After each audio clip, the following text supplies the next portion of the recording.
Road to L4, épisode 2, on y est.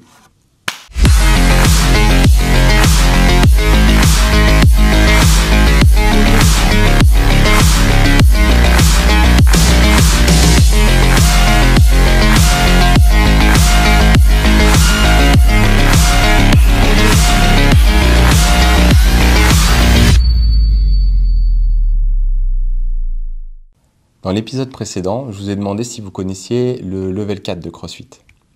Lyon 7, Pierre Bénite et Confluence, vous êtes prêtés au jeu des questions. Il est maintenant temps pour moi de vous répondre.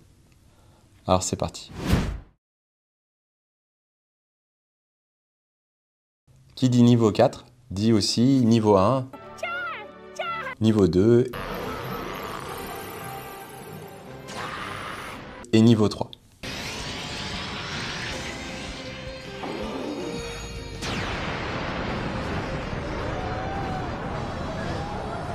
Alors la première question qu'on peut se poser, c'est à quoi ça sert pour un entraîneur de suivre le cursus de formation proposé par CrossFit?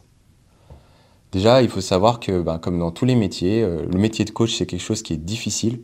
Et sans objectif, sans but dans la vie, on va vite s'essouffler et se décourager. Moi-même, par le passé, j'ai connu cette période où on a l'impression de répéter toujours la même chose et de ne pas avoir de perspective. Dans tous les métiers du monde, il y a un cursus de formation et il y a des perspectives d'évolution.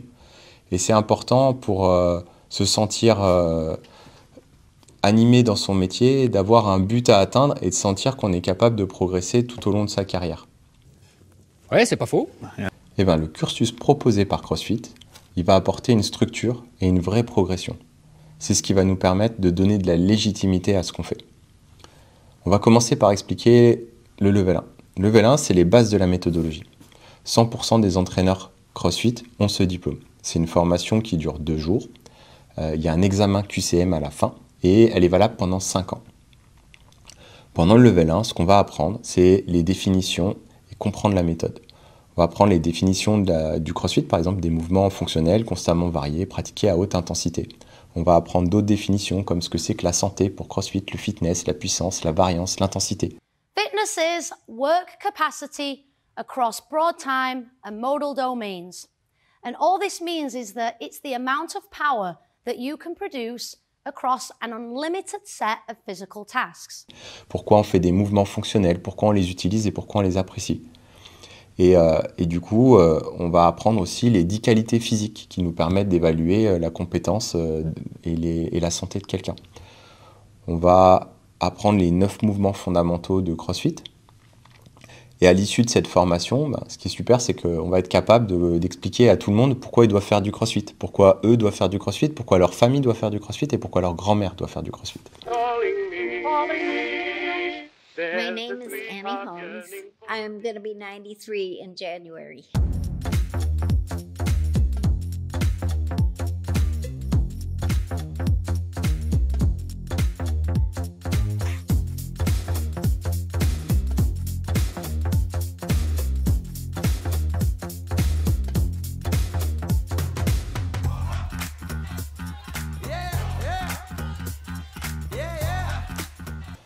C'est souvent au moment du level 1 qu'on réalise qu'en fait, on ne savait pas vraiment ce que c'était que le CrossFit. C'est pour ça que c'est assez compliqué d'enseigner correctement du CrossFit si tu n'as jamais validé ce diplôme. Ensuite, au bout d'un certain temps, on a l'occasion de passer le niveau 2. Le niveau 2, c'est ce qui va donner les outils du coaching efficace. Il y a à peu près 30% des entraîneurs qui ont ce diplôme. C'est une formation qui dure 2 jours. Il n'y a pas d'examen à l'issue. Mais par contre, on va apprendre à coacher avec les outils pédagogiques développés par CrossFit. So our goal is to make you just a little bit better than what you were when you came in, right? So we're going to highlight teaching, seeing and correcting through all the practical elements to it, and we're going to start slow and easy. Il faut savoir qu'en CrossFit, les mouvements qu'on utilise sont en général également utilisés dans d'autres disciplines. Et il y a une anecdote que les formateurs disent souvent lors des séminaires, c'est que le air squat, par exemple, ne nous appartient pas, mais ce qui nous appartient, c'est la façon de l'enseigner. Ça veut dire que c'est dans notre méthode d'enseignement qu'on va se déterminer comme entraîneur de CrossFit. Les outils qu'on va utiliser, c'est des outils qui sont inspirés par exemple du milieu militaire ou du milieu de l'urgence médicale. Et c'est des outils qui vont donner une façon extrêmement simple et efficace d'enseigner des choses complexes. Ce qui est cool, c'est que ça sert aussi dans d'autres disciplines. Moi, j'ai pu l'expérimenter dans d'autres sports et ça m'a permis d'être beaucoup plus efficace et d'enseigner des choses compliquées à des gens dans des disciplines que je ne maîtrisais pas aussi bien que le CrossFit.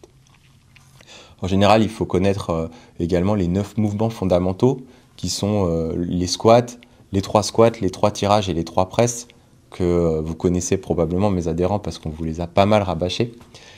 On explique comment aussi évaluer un entraîneur de CrossFit efficace à travers 6 critères. Ça va être l'enseignement, l'observation, la correction, la gestion de groupe, la présence et l'attitude. C'est pas rien la présence et l'attitude quand on se retrouve face à un groupe de 10, 15, 20 personnes. Moi, la première fois de ma vie que j'ai fait un exposé à la fac, je suis tombé dans les pommes. Alors dites-vous bien, quand je suis au tableau en train de vous expliquer quelque chose, au début, c'était vraiment pas facile pour moi. Et le dernier critère, c'est la démonstration. Savoir comment on bouge et comment on est capable de faire en sorte que les gens comprennent ce qu'on veut qu'ils fassent et qu'ils le voient. L'étape suivante, c'est le level 3. Le level 3, c'est la certification CrossFit. Il faut savoir qu'il y a à peu près 2% des coachs dans le monde qui ont ce diplôme. En étant entraîneur certifié CrossFit, CrossFit atteste qu'on est compétent pour la discipline. C'est aussi un diplôme qui permet d'être professeur d'EPS dans un lycée aux États-Unis, donc il est réellement reconnu. Avant, ça s'appelait le CCFT, Certified CrossFit Trainer, et c'était un peu l'ancienne version du level 2. À ce que j'ai entendu, ça durait 2 semaines, et il y avait même un moment où il y a un mec qui s'appelle Chuck Liddell, qui était un ancien champion de l'UFC que j'adore,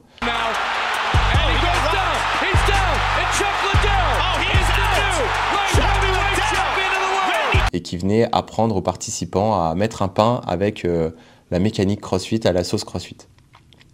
Pour revenir au level 3, donc, il faut se former via un corpus d'articles et de vidéos qui sont en ligne gratuitement et disponibles pour tout le monde sur le site de CrossFit. Ça touche à plein de sujets, tous les sujets qu'on pourrait rencontrer dans une carrière d'entraîneur en fait. Il y a de l'anatomie, de la pédagogie, de la sécurité, du droit, de la nutrition. Bref, il y a plus d'une centaine d'heures de ressources à maîtriser et à la fin, on valide l'examen en passant un examen QCM qui dure un peu plus de 3 heures. Personnellement, je me suis préparé pendant 6 mois, mais j'ai adoré cette période. Il y a des ressources dans tous les sens, il y a des articles scientifiques édités par des chercheurs dans des domaines très poussés comme l'ostéoporose, le vieillissement, la grossesse. Et puis on voit des vidéos old school avec certaines pointures du CrossFit qui sont à leur tout début comme Annie Sakamoto, Brooke Hens et les mecs de chez Wellside Barbell. C'est une salle de force athlétique assez connue aux États-Unis où on retrouve des vieux objets rouillés et ils font de la force et c'est vraiment fun à regarder et à apprendre de ce qu'ils font.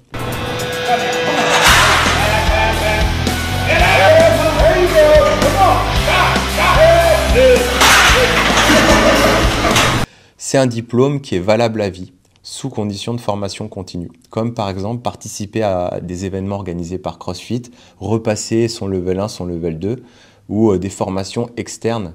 Ce qui est assez sympa, c'est que CrossFit te donne l'occasion de te former et de justifier ta formation. Ça peut être sur le droit, ça peut être de la finance, peu importe, et ça permet de revalider le diplôme. Donc c'est un gros morceau, et moi j'ai comme objectif que toute notre équipe valide son level 3, et d'ailleurs je leur ai promis un super voyage. Donc si vous voulez les motiver à passer cette épreuve, eh ben, je compte sur vous. Bon, et maintenant je vais répondre à la question que vous vous posez tous, c'est qu'est-ce que c'est que le level 4 ?